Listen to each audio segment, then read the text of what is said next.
Welcome to Reimagining Liberty, a show about the emancipatory and cosmopolitan case for radical social, political, and economic liberalism. I'm Aaron Ross Powell. The Trumpist right has a very clear picture of what they imagine masculinity to be, and are quite upset that it's not a picture all men find all that appealing. It's one of violence, belligerence, and professions of heavy labor. Anything else, including the whole of the knowledge economy that has made the developed world rich, is inauthentically masculine, the result of corrupting feminization. As someone who earns his living communicating ideas, and is pretty happy doing so, I find their argument unpersuasive. So too, I find the politics of reaction, exclusion, and domination that accompany that argument quite a bit less desirable than a free and open and liberal society. That's what my guest and I discuss today. Toby Buckle is the host of the Political Philosophy Podcast, an excellent show that explores the intersection of politics and ideas. We talk about what men want, whether the story the right tells has any grounding in reality, the fundamentally adolescent nature of far-right masculinity, and how liberals can better pitch finding meaning in a liberal world. Reimagining Liberty is a listener-supported show. If you'd like to listen to episodes uninterrupted by ads from our sponsors, you can become a supporter. You'll get my newsletter ad-free as well. To learn more, head to www.reimaginingliberty.com. And if you enjoy Reimagining Liberty, why not take a moment to send your favorite episode to a friend? With that, let's turn to my conversation with Toby.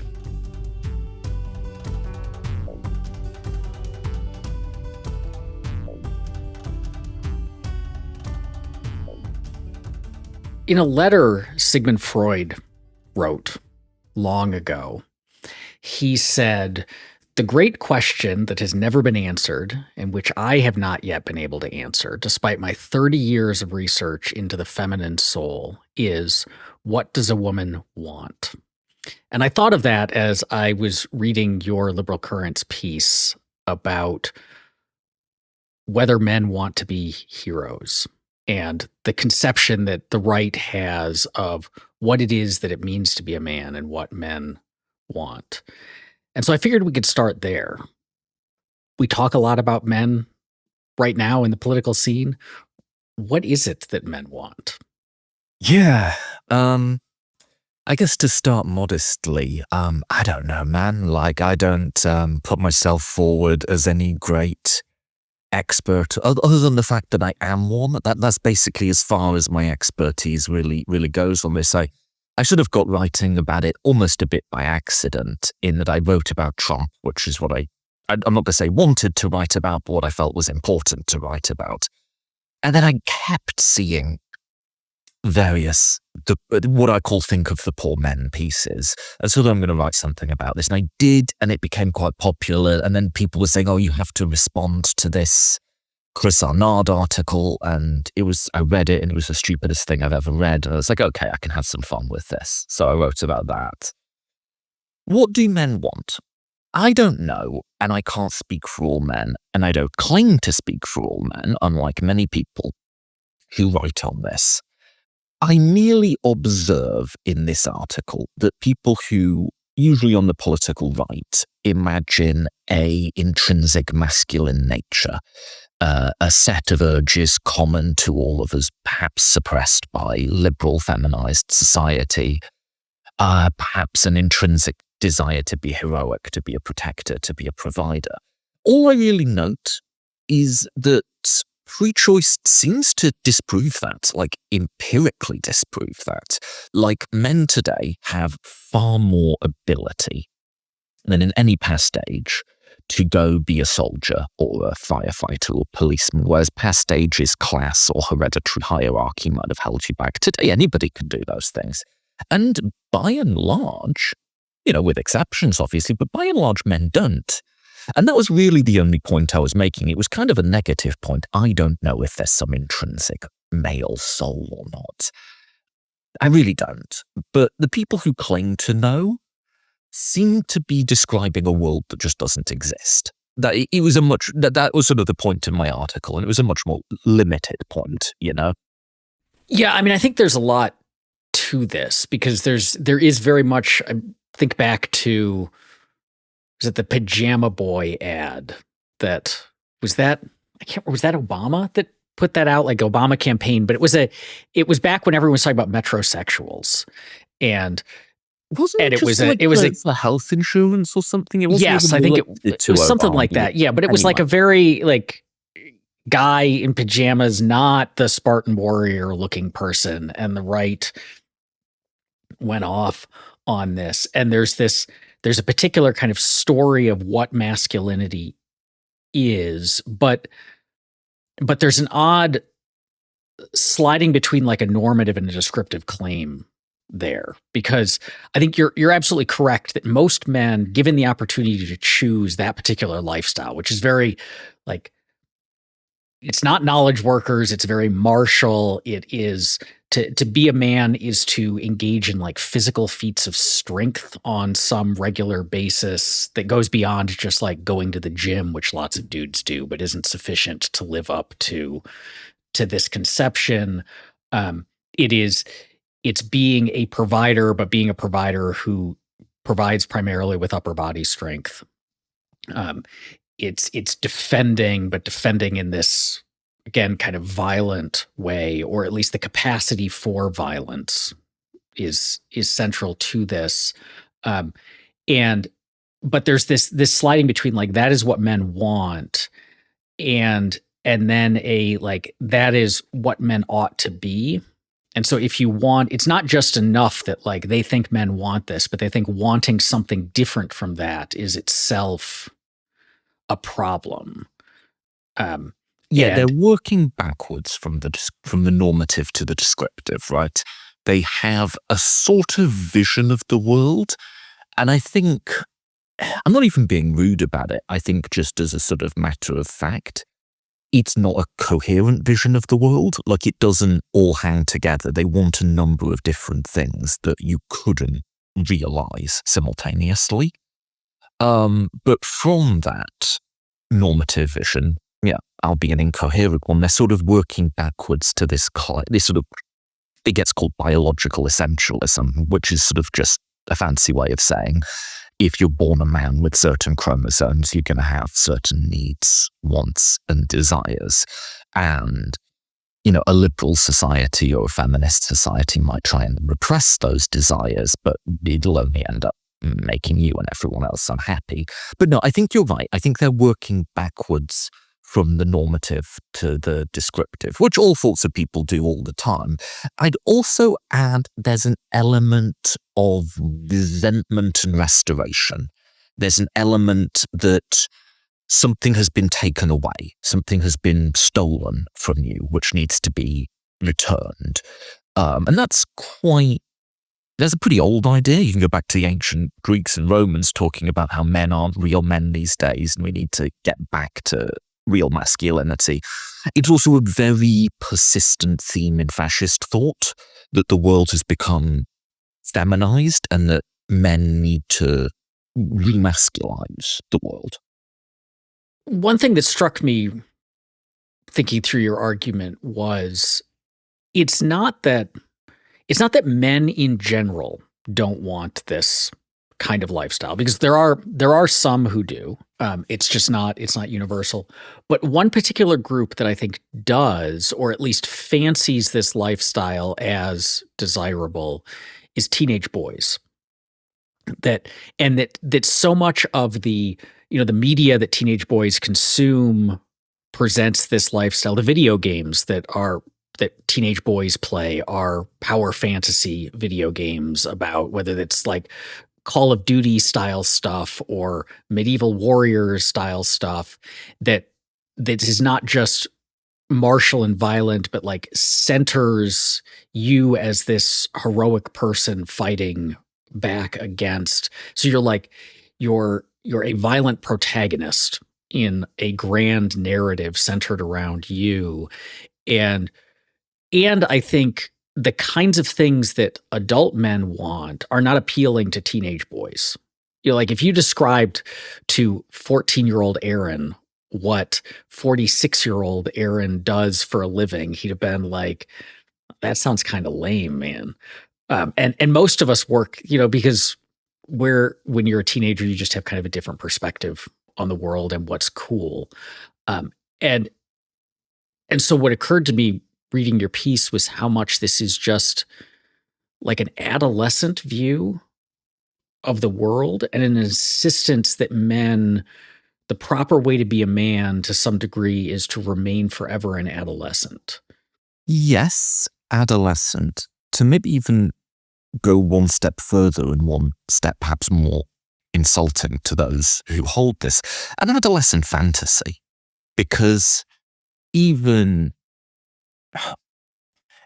within teenage boys who, I think, no offense to teenage boys, but just statistically probably have higher rates of antisocial or low-level violent behavior. Not all teenage boys, of course, but probably like the average is higher, right? Even within that group, most teenage, like the army starts recruiting at 16, you know what I mean? And less 16-year-olds. Even as we talk about men drifting right and men increasingly buying into the manosphere and men increasingly wanting more traditional roles, less and less 16-year-old boys are joining the army every year. Like that's not something they're interested in doing.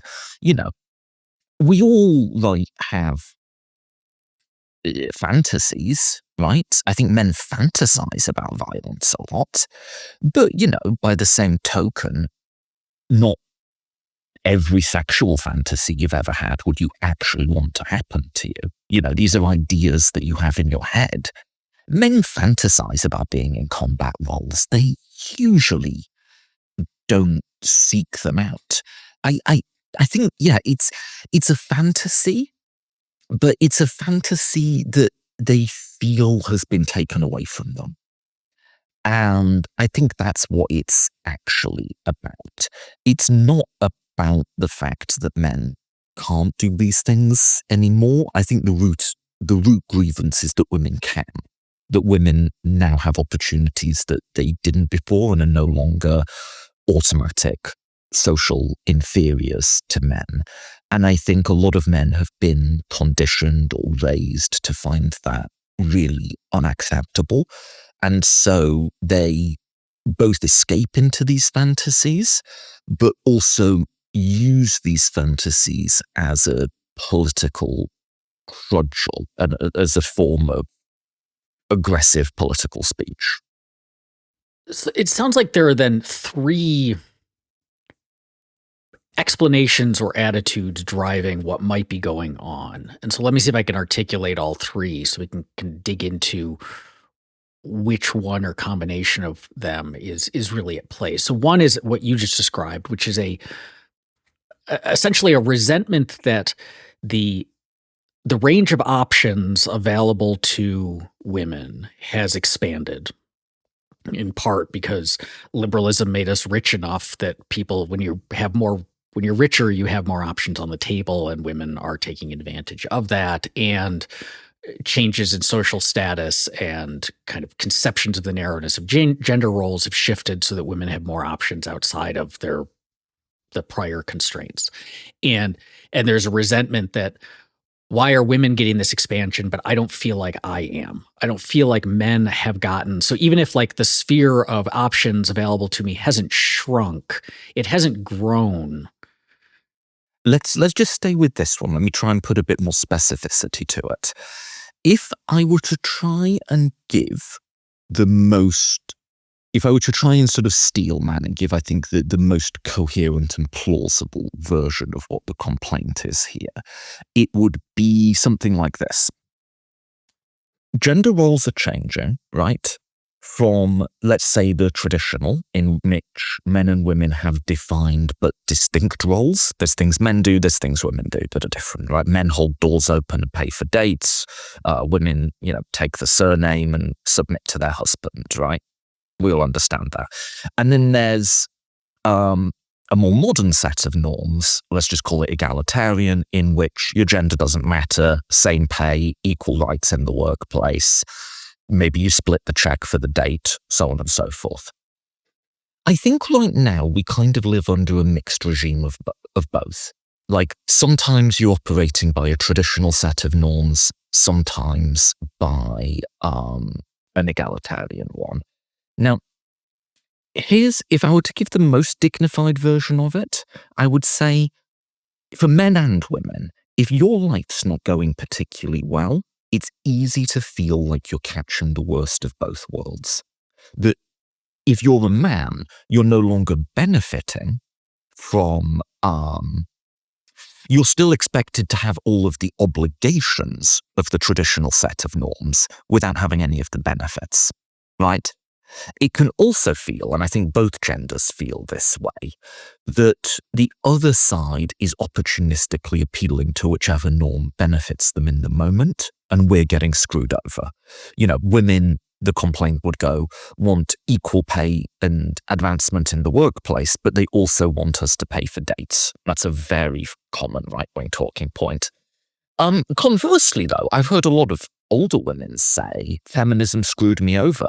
I was expected to work just as long and just as hard as a man, but I still did all of the taking care of the kids and taking care of the house.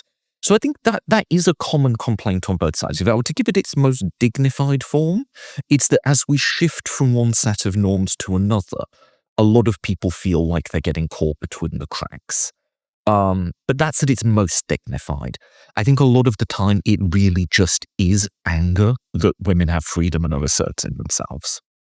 If it is that transition, then it's interesting that the reaction to it, and I can understand this reaction from kind of the far right grievance type men, but even you get it from like centrists too, kind of semi-reactionary centrists, is not, we're in a transition period, and the middle point in this transition period is ethically complicated for people and socially complicated. And creates these getting pulled in different directions and tensions and friction that you've just described. And so the solution is basically an accelerationist. Like let's complete the transition as fast as we can and get to this world where those tensions will be resolved in the sense that we won't have the essentialism anymore. But that's not the reaction from a great many people, including again, like kind of a lot of normie centrists. It's more, well, if we've gone this far and the tensions have arisen, we need to pull back. We need to slow it down. We need to shift our rhetoric. We need to restructure the economy, whatever it is. And they each have different versions of it. But it's not an accelerationist. It is literally like a reactionary response. Yeah, because there's two ways you can make it coherent, right? You can either move forward into full egalitarianism or you can move backwards into tradition. I think, though, to be bluntly honest, it feels like we slightly confused moderns, like I say, in this middle zone between norms, whereas, the ancients, they may not have been very enlightened, but at least it was simple, whereas I'm not sure that's right. I think every society is kind of in a middle ground with respect to norms. I think norms change all the time. And, certainly while a feminist egalitarian set of norms is quite new, there've been all sorts of different models of masculinity in the family throughout history. I've been spending a bit of time recently with how the Bible came to be written. And a lot of that is in a transitional moment between like ancient Near Eastern norms of the family and Greco-Roman norms of the family. Now, neither of those are liberal or feminist, but they're very different from each other. And so those people probably, and in fact did, and we can tell from their writing, feel very conflicted and torn between two sets of norms and torn between two different identities. So, what we've got going on here in the modern world, where it's all a bit complicated and confusing and we kind of have to muddle through, it certainly can be frustrating, but it's also nothing new, Yeah, I think that's an important point. And it's important too, because there's a part of this narrative is there was a way that men were for all of history until the 1960s, or pick your kind of arbitrary date. And then we just deviated from this, from what had been the historical norm, but that historical norm never existed. Or if it did exist, it was at a moment in time, like pick a snapshot in an ongoing dynamic process and believe that that was permanent. And that's bound up then in, like you said, there's a fantasy about masculinity because they've imagined a kind of masculinity that was never really what it always was, and then demanding we go back to something that didn't really exist and treat it as if it always did and was permanent. Yeah, and I mean, in a way, that is just a microcosm of a certain type of conservatism, right? Like, I forget where, but the philosopher Robert Nozick defines conservatism somewhere as a nostalgia for a past that never existed. And yeah, I think that's probably one more iteration of that. And we've always had it in different forms or another. But the reality is the past is very variable, and there's all sorts of different societies and cultures there that are as radically different from each other as they are from us. I think of it through Nozick's correct there. I think the other way to think about it is the philosopher Roland Barthes had his idea of myth, as myth is a way that we take facts of the world that are contingent and changing and non-universal, and then tell ourselves stories that solidify them and make them permanent, fixed, universal, natural facts of the world, such that then you can buffer them against criticism. Because if you are rejecting something that is a natural fact of the world, then that's incoherent. You can't. Your argument is self-defeating. And so we tell mythology is the way that we construct what is natural out of what is contingent, typically for political reasons. Yes. So the language I have to describe that, but I think we're talking about very much the same thing, is the ideological theorist Michael Freedom says that the core claim of conservatism is there is an extra-human origin of the social order.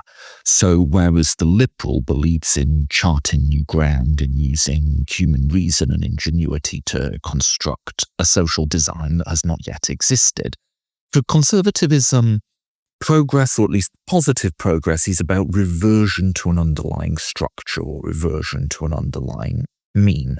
That there are laws by which society runs. These can be the laws of God, it can be intrinsic gender roles, it can be a class or racial caste system, it can be all sorts of things. But there are rules by which society is governed that we did not create, that we can deviate from, but only to our detriment, but that are predictable and preservable, that we can know what they are and we can return to them. And this, in a sense, helps make sense of this paradox liberals find with conservatives, is they say, well, Trump or Brexit, these people don't seem very concerned with conserving existing institutions, And the answer is conservatism is concerned with conserving, but this underlying, they believe, unchangeable social structure. And if they feel, and when they feel, that society has gotten away from that structure, they can become very radical indeed in trying to return us to it. And their very language speaks to that. Make America great again. Take back control. It's always the language of return to a norm. It's the palingenetic in palingenetic ultranationalism as a definition of fascism. It's the rebirth from the ashes of.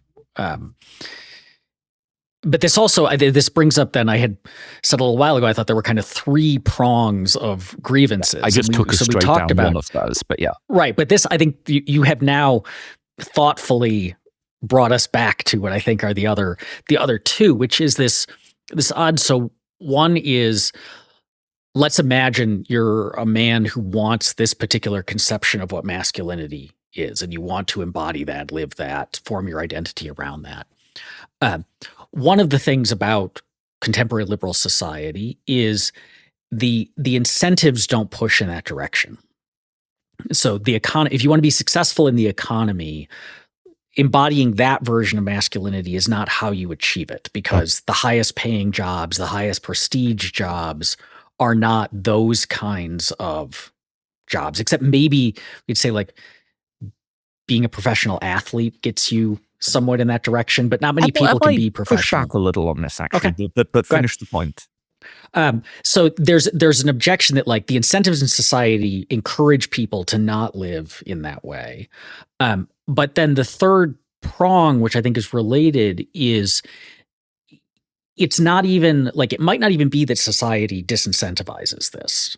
Like like the incentives within society might be entirely neutral on this matter. But because we are social beings, we like to be around people who like the same things we like. This is why like communities form around punk rock or metal, or we all like the same kind of music, and then that spins out into like social cultural connections and so on. Um, if you if the conception that you have of yourself and your interests is not sufficiently shared, not widely enough shared, then it can feel like you can't fully embody it because you don't have comrades in this, in this identity. And so even if society's not saying we're going to make it more challenging for you to do this, it can feel that way because kind of you just don't have that many people who agree with you on it. Yes. So I see what you're saying. Like you're summarizing two further prongs of how they might proceed with this argument. Should we do the incentive one? Because I think in some ways that's easier to address straightforwardly. I'm just not sure that that's right. That society doesn't emphasize, reward, incentivize this sort of traditional masculine norm. It depends how extreme you are with it. You know, like yes, if you want to cosplay as an interwar fascist, then yeah, like employers tend not to like that. But like at the same time, there's different forms of incentive other than just the monetary. There's social standing and respect, and that I think still heavily favors the traditionally masculine. Now, again, as I was saying earlier, sometimes these incentives can conflict. So I would say, as a man, like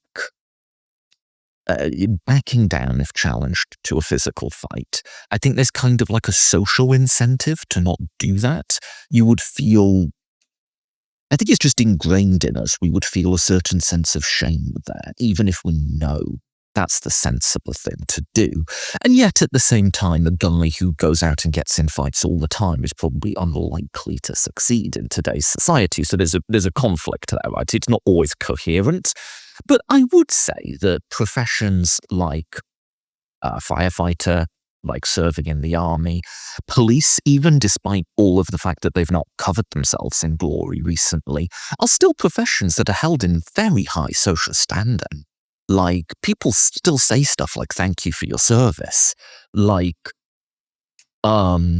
if you ask what are the most respected and trusted professions in opinion polls, it's these traditionally masculine ones that still get the super majorities of the public saying that they respect and trust these people.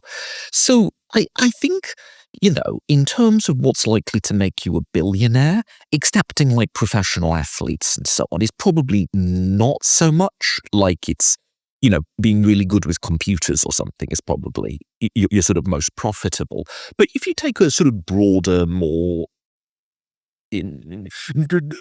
looking at other incentives beyond the purely monetary, I think there's probably still quite a lot of incentives to be traditionally masculine. I'll tell you just one story. When I was in uni, I was going to a party with a friend of mine, and for whatever reason, he thought it would be fun to go in drag, wearing a dress and whatever. I don't believe he was trans or gender non-conforming. He just thought it'd be fun to do. And this was in a liberal, affluent city, and the hostility was incredible. Like people like yelling at him, "I'm going to kill you." Like, and I'm toning down actually what I'm going to say. This was a bit ago now, but and this was a big guy. This guy was like 6'5", played rugby, like, and still other men were having this explosively violent reaction to seeing him in the gender non-conforming. And he's like a masculine guy. He's got like a beard and stuff, so it's not like, and like, this is the thing I think sometimes people forget. It's like, both people on the right who are like, oh, men have this intrinsically masculine nature, and sometimes people on the left who are like, oh, why are men like that? Why are they such, And I think what both parts miss is men kill other men who they feel on performing masculinity correctly, right? Like, when I was in high school, to be, never even mind gay or something, to be gender non-conforming in even the mildest sense would be to put yourself in real physical danger. Like, when I think when feminists can be like, oh, why are men like that? And I understand that they're venting. The answer is because we get killed when we're not. So all of which is to say there are both some positive expectations and some real, very negative incentives about men's behavior here. So I'm not at all sure it's the case that our society is incentivizing us to be metrosexuals. Maybe a way to square that is kind of potential versus action. And I think this gets back to your initial point of like, men can choose to put themselves in warrior scenarios, and they don't. They most don't seek out combat situations. There are some, but most aren't like running off to the front lines of Ukraine right now, even though you easily could do that if that was your jam. Is what they want is the potential to behave this way. So you sign up for, I lived through the 80s karate boom when karate was the coolest thing ever and ninjas were the coolest thing ever. And everybody was signing up for karate classes. And in retrospect, it looks kind of cringe. I think that was just dying out as I became a teenager. But it was an odd time. Yeah. But it wasn't that we actually, like those of us signing up for karate, actually wanted to go out and pick fights. We didn't actually want to punch each other in the face, but you wanted to feel like the kind of person who could do it. And I think also you wanted to look like the kind of person other people thought could do it. So you felt like a badass in your karate uniform. And I think there's an angle of that of the prestige can attach to like the kind of guy who looks like he could do this stuff. But as you said, like the kind of person who's actually out getting in a lot of fights, the status drops pretty quickly. Or the cops they love their surplus military equipment and their bulletproof vests and all of this stuff that makes them look like badasses. But outside of like the weird subculture of police themselves, which is this incredibly isolated community, actually violent cops, their status declines pretty quickly in the public's eye. And so I think, we attach status to essentially saying like someone who could do all this stuff has higher status than the person who looks like they couldn't. The nerdy, scrawny guy who doesn't work out and so on. But the moment you take that potentiality and make it an actuality, that's when the status tends to drop away. Yeah. I think that's all right. I don't have that much to add to it. I mean, this is sort of what the ancients and early moderns meant when they talked about honor, isn't it? We can have this as this very high, the honorable gentleman, like a sort of foppy type idea.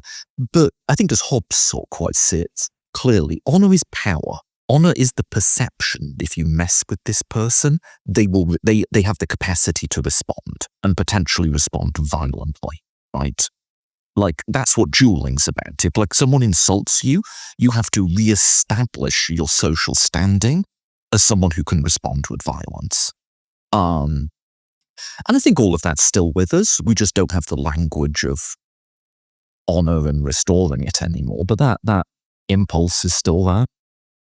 Why is it then that if being the strong, honorable, stoic man who you might look at and say, like, that guy could defend himself in a fight, that guy could stand up for those who need standing up for, all of those are admirable traits, and society has not devalued them, and those are accessible to you. You can choose to behave that way, and you can choose to, not all of us have the not all of us could achieve the physique of the professional bodybuilder, but all of us can at least go and get stronger if we wanted to. Like, all of that is accessible.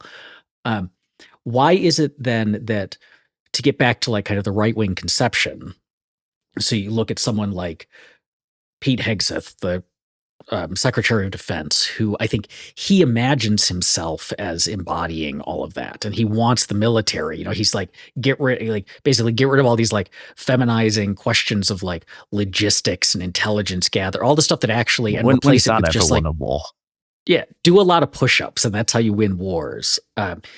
That, but it's always coupled with essentially like being a jerk.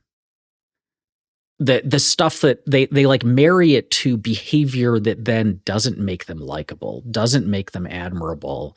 And then I think when people don't like them and people don't find them admirable, or the teenage boys who say misogynistic things to the girls in their classes, they then, when people don't want to have anything to do with them, which is the natural response to a jerk — none of us like to hang out with jerks —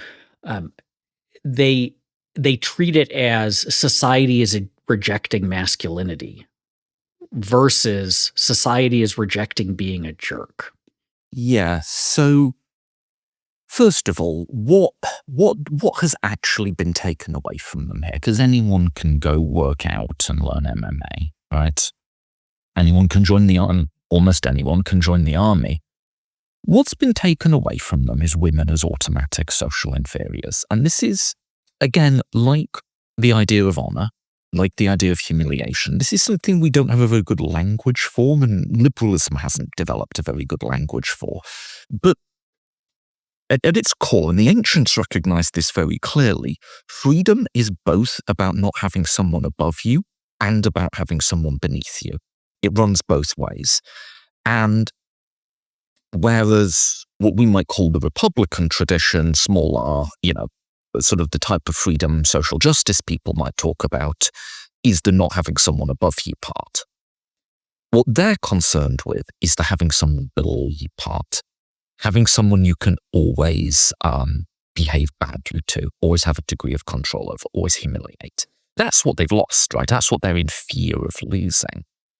And it's not just gender. You can talk about that with respect to any number of other variables, but that's what's actually the animus here, right?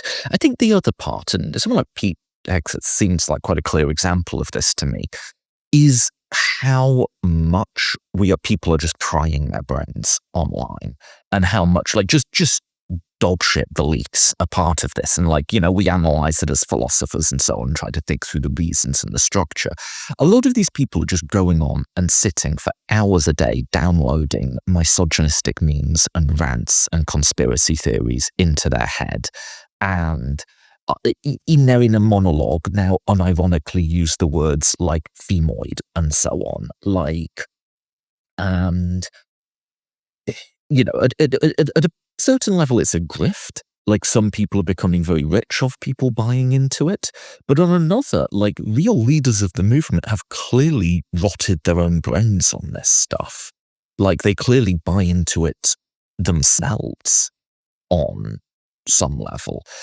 And I agree, they've gotten to the point where any ability for self-reflection, much less self-criticism, has been vaporized, and everything is a conspiracy against them and true masculinity. There's no great story to that. These are just really dumb beliefs, dumb and awful, and they will destroy your life as a man if you let them. It's not more complicated than people who've just downloaded too much of this stuff into their heads sometimes. Does that introduce the hope for a self-correcting mechanism then, that if you're being promised, you're watching these manosphere influencers because they're telling you, your unhappiness right now or your sense of a lack of place in the universe is the result of women or the result of minorities or your status. There aren't people below you anymore, and that's what's causing this. And so what you need to do is behave in all these awful ways and internalize all these awful beliefs and then make them central to who you are. And and so they're selling you an ethical program, right? Like ethics in the sense of like the the beliefs and values and actions that lead to a flourishing life. But it's a failed ethical program. As you said, it doesn't actually make you happier. It makes you miserable and isolated and so on. Does that mean then that at some point this project is less marketable, that there's enough people who have tried it and failed that newer people become skeptical of it, and we move on to, teenage boys stop chasing that and start chasing something else? I mean, you'd hope, right? And I think what we can do is point out as sort of clearly and sensibly and level-headedly as we can. This is all I'm really trying to do in my articles is, look, I'm not even talking about what's right or fair to women. Obviously, that's very important. I'm just talking as like us as guys. This stuff is going to mess you. It's going to destroy your life if you let it. Like, this will not make you happy or successful, right? And it's clearly not making the people who really buy into this are not happy. Like, if you think about the people who lead the modern political right or the people who are influencers in the manosphere, almost to a man, I'd say they're clearly not happy or even capable of happiness. So I think we can use them as a cautionary tale, and we should, and I have been. As for, are people themselves gonna get to the point where they sort of think their own way out of it? Like, this thing doesn't seem to be making me happy. I don't know. Like, it sometimes maybe, but a lot of people just seem to stay there, I don't have a brilliant solution for that. I think with individual people, you might be able to pull them out of it, but is there going to be some mass awakening where everyone just kind of goes, "Wait, this is all just bullshit, isn't it?" I think it would be. I don't think we can count on that happening. It certainly hasn't happened yet. Then what do we do about that as liberals? So last week, as we're recording this, I published an article on the newsletter that accompanies the show about how liberals have, and particularly like philosophical liberals have really gone all in on liberal neutrality. And that it's what we talk about is abstract concepts like rights and autonomy and dignity of the individual and self-authorship, and then we talk about neutral institutions that are built for protecting those concepts and establishing pluralism, but not themselves playing any role. We're very anti-Aristotelian in the sense that we don't think the state should be setting out what the good life is and then helping you achieve it or directing you towards it. It is neutrality. And as a result of that, liberals don't tend to talk in the language of these are the virtues. This is what it means to be good. This is what it means to lead a good life. This is how you find it, how you achieve it, what practices are constituent of it, what perspectives and values are necessary to it. We don't talk that way because it would violate these norms of neutrality and pluralism. But as a result, first, I think there's real problems with that because I think liberalism, like the virtues and values and perspectives that lead to political liberalism, have consequences in the world. Like, there's something that it means to be a liberal in your life, and to be a liberal is to be better than to be an anti-liberal in terms of the way you approach the world and see it. So I don't think that neutrality is like coherent, even if we say the state should not be enforcing it, which I think is the correct answer. But bracketing that, what it means is that if you are, say, a young man looking to figure yourself out and figure out your place in the world and figure out how to be happy and how to lead a good life, which is something that basically every young man at some point is looking for, that, then the liberals aren't speaking to you. They're basically ignoring these questions, or at least ignoring them, and in the sense of talking about liberalism. And so instead you go to the people who are talking about this stuff. And increasingly that is the right. It's the illiberal right. It's the manosphere influencers. It's the gamergaters. It's the Jordan Petersons, who are telling you, like, here's an ethics you can live by, and it's an anti-liberal one. And as you've said, and I totally agree, it's not one that leads to flourishing. But it feels like liberals need to provide an alternative. We can't just point out that these guys are leading you astray. We have to say, if you're actually looking for this stuff, it's found in liberalism. It's found in liberal values. It's found in their application in the world. It's found in this way of relating towards people who are different from you and thinking about your place in the great chain of being. So I guess, what does it look like to talk about ethics and finding your place in these kinds of concerns from that liberal perspective? So let me walk through with you there, because in many ways, the answer to what do I think that looks like is my hero article. And that's exactly what I'm trying to do there, right? But to maybe rewind a little to some of the philosophical ground you covered, I think you're exactly right. I think, broadly speaking, there's at least two ways that you could justify liberal pluralism.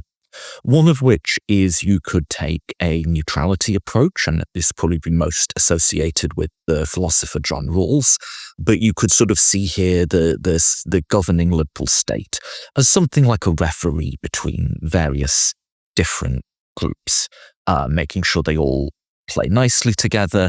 And while there'll be a thin vision of what the state should do, it and perhaps liberalism more broadly, at least in theory of justice, is not here to provide a comprehensive life plan for people.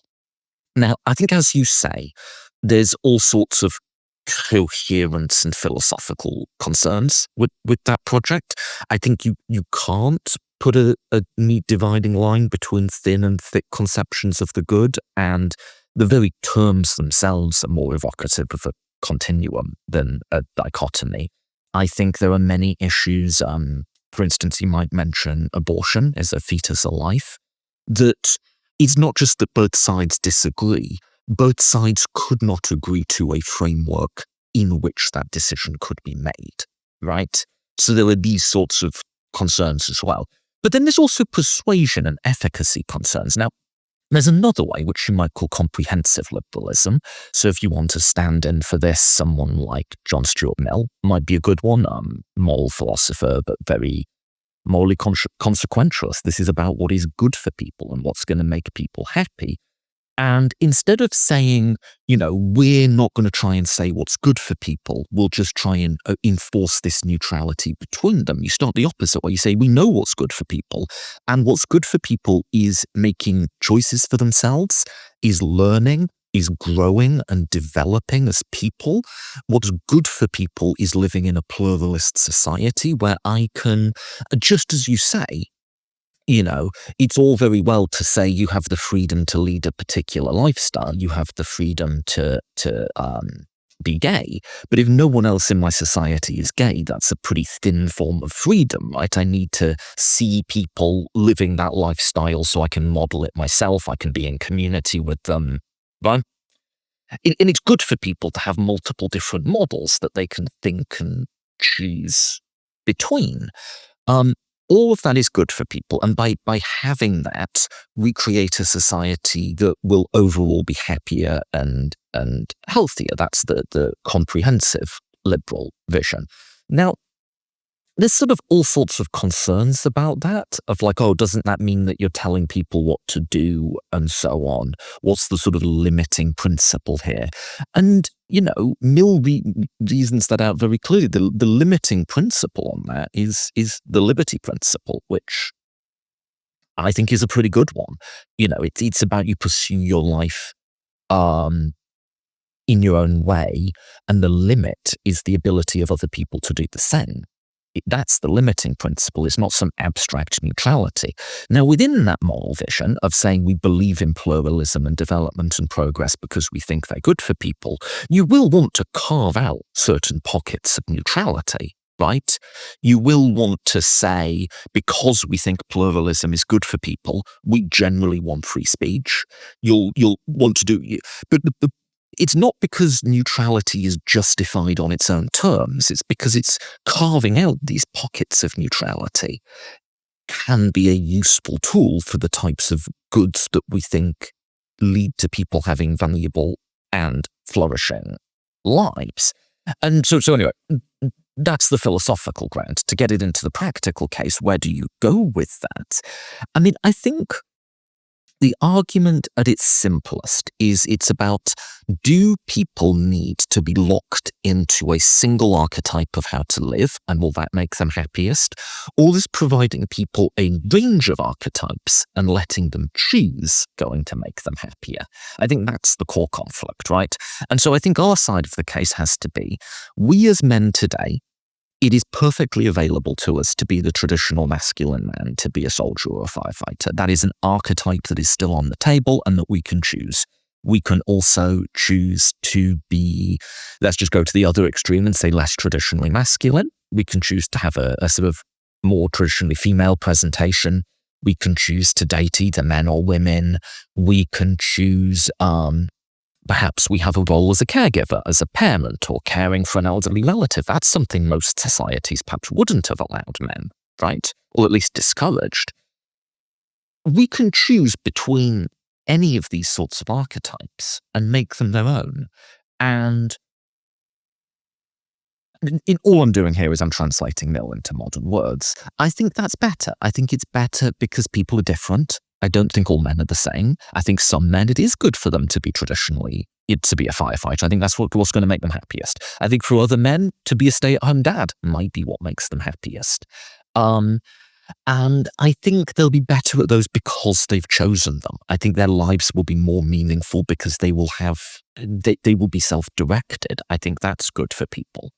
And it's more complicated and it's messier and people make mistakes. But no society anywhere ever has ever imposed a hegemonic archetype on people as a gender role and had it meet everyone and make everyone happy and no one ever rebel against it, even the ones that are really brutally tried. So I think that's the case. And that is just my hero article, right? Like all I'm saying is I think choice is good. I think it's good for us to have options. That's it. That's the bottom line. And I think you living your life, Emil says, pursuing your own good in your own way, you will fuck that up sometimes, but you will be happier in the long run for it. And that's it for all the philosophy around it. That's the case. Listeners of this show are, by definition, podcast listeners, and so would potentially be interested in your show. So maybe tell us about the Political Philosophy podcast. Oh yeah, sure. Thanks for the plug. So I've been doing the Political Philosophy podcast for about 7 or 8 years now, since the start of the Trump era. I interview a lot of people, political philosophers, but also journalists, academics, other podcasters. And I also do some solo episodes. So I actually did what I was sort of channeling there at the end, a whole audio essay a while back called Mill versus Rules. That's why I was ready to go on that one. So by all means, do check out my podcast, Political Philosophy Podcast, if you just Google that. And I'm on Blue Sky these days as well. And yeah, I've been doing this for a while now, so there's a huge back catalogue there. Pretty much anything broadly within political philosophy you can have a scroll for.